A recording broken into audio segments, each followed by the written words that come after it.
Greetings. Make sure we're recording there. Today is part 6 of 7 Habits by Stephen Lookout Belovy. Language can be a measurement of how we see ourselves. So it can be a window into the nature of the way we view ourselves, the language that we use.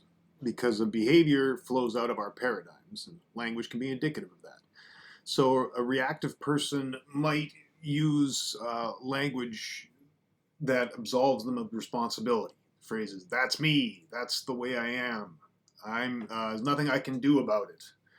It makes me so mad, I'm not responsible, I can't do that. Those are all, they absolve the person of the responsibility of having control of the situation, and they of course can be a self-fulfilling prophecy. You can talk yourself into it, just like a poker player. They can talk themselves into making a call that they shouldn't make when they're statistically it's a bad decision. So like that, you can talk yourself into not believing in yourself. Whereas a proactive person will probably use a language like, let's find a new approach, or I control my own feelings. I will choose the appropriate response, or just I will. It goes into love as well. It also applies. If you treat love as a feeling, it can be easy to absolve yourself of work, basically. If you don't feel it anymore, then you don't put the effort in. Whereas if you see love as a verb, which it is more accurately described as, then it's something that you do, and it involves sacrifice for others. That's what love is. Then there's the circle of influence. Like, what do we have control over? What can we actually make a difference about? And proactivity can increase your circle of influence, whereas negative energy will decrease the circle of influence. There's 3 different classes of problems that we face. There's things that involve direct control, the things that we actually have control over that are our own behavior. Indirect control, and that's people that we know, others around us, people that we work with. And then there's no control, which is things that we can't do anything about.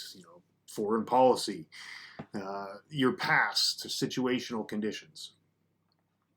But theoretically, you could expand, and not to change your past, but you could expand your circle of influence to the highest level in terms of what can actually be done. Direct control problems are solved by working on our own problems, and they are the private victories for habits 1, 2, and 3.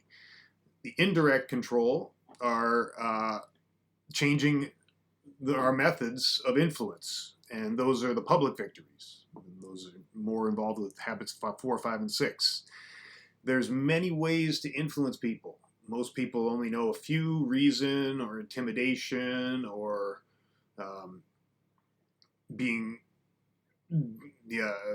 becoming emotionally manipulative. But there are at least 30 different ways to influence people.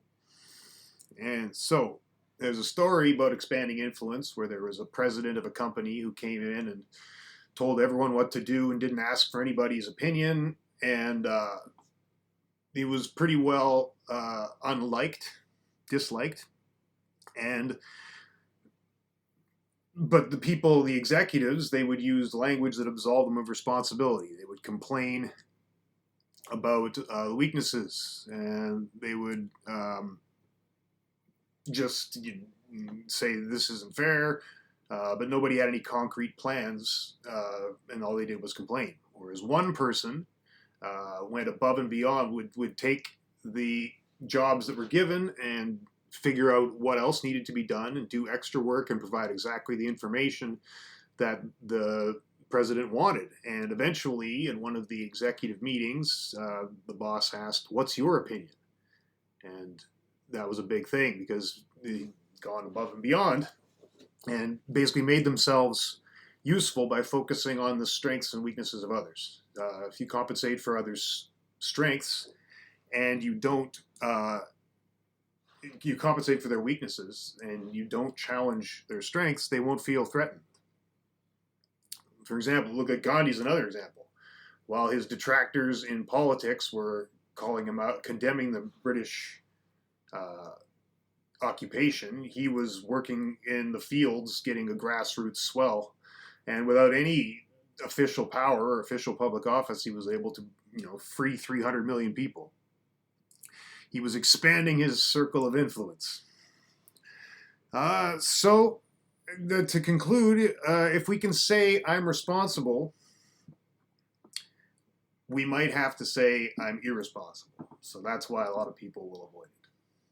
And as a bonus, a little meditation video today. Surprise, surprise, meditation's good. Seems to be pretty unanimous in the TED Talk community. This person went to Asia for 6 months to do a silent retreat, and it was very challenging. The funny part was he asked, "Are there poisonous snakes?" Oh yes, deadly. Walk mindfully and send them love was the solution. So perhaps our circle of influence can even include the reptilian genus, kingdom, phylum, order, reptiles. Have a good one.